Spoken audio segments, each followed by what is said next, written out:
أخبار السبعينات هي نفس الأخبار دلوقتي. مفيش حاجة اتغيرت غير في شوية هدوء على طريقة لبس وكلام. يا ترى اتغيرنا في ايه؟ وممكن نتغير لإيه؟ ال30 سنة اللي فاتت ملهمش 30 لازمة.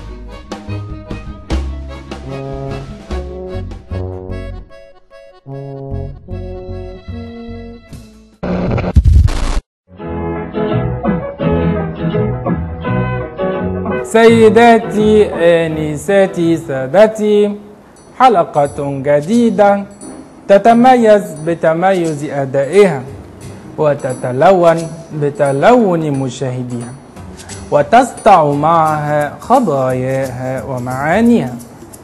لازلنا معكم في مقدمة الحلقة، نأتي بكل جديد للسادة المشاهدين المنتبهات منهم والمنتبهين والحارسات منهم والحارسين لتلقي الخبر.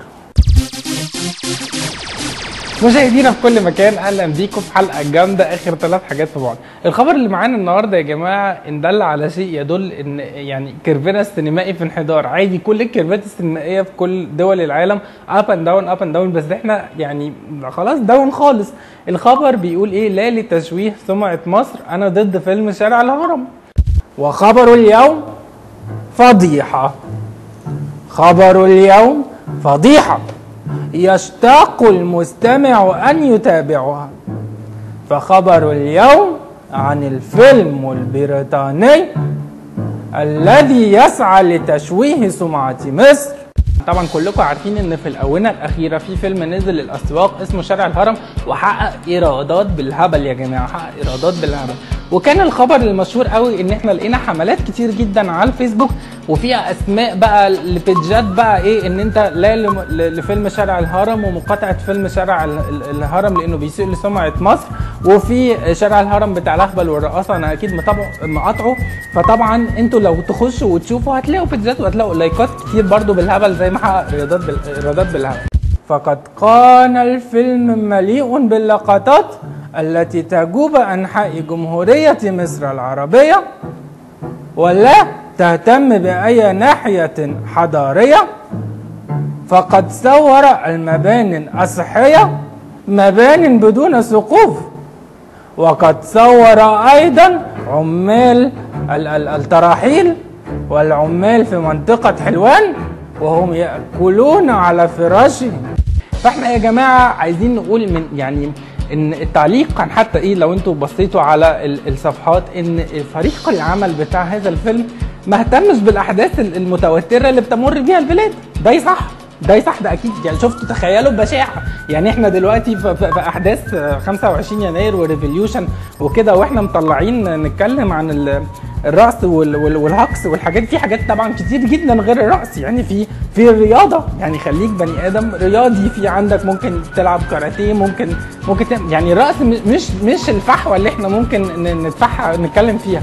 ولكن عزيزي المشاهد لا يخفى على احد ان هذه هي المؤامره، ان تقدم بريطانيا لندن تقدم لنا مدى الفرق بين مدنية إسرائيل وتخلف المصريين.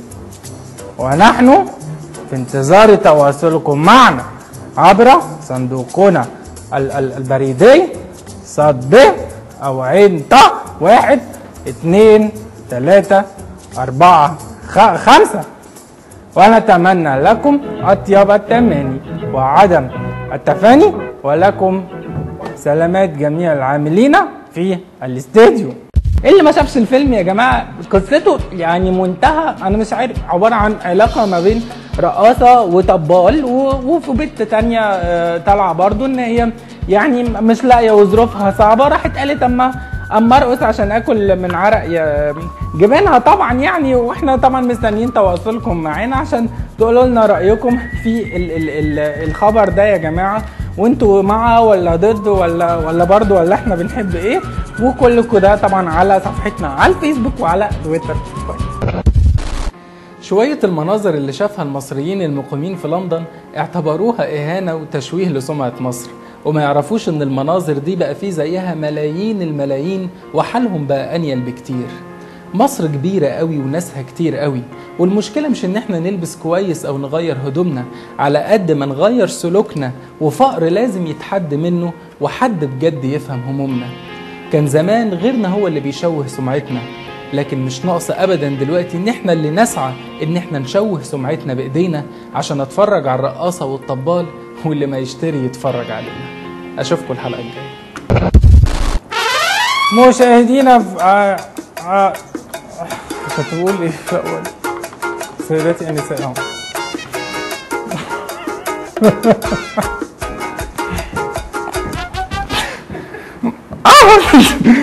ضهري.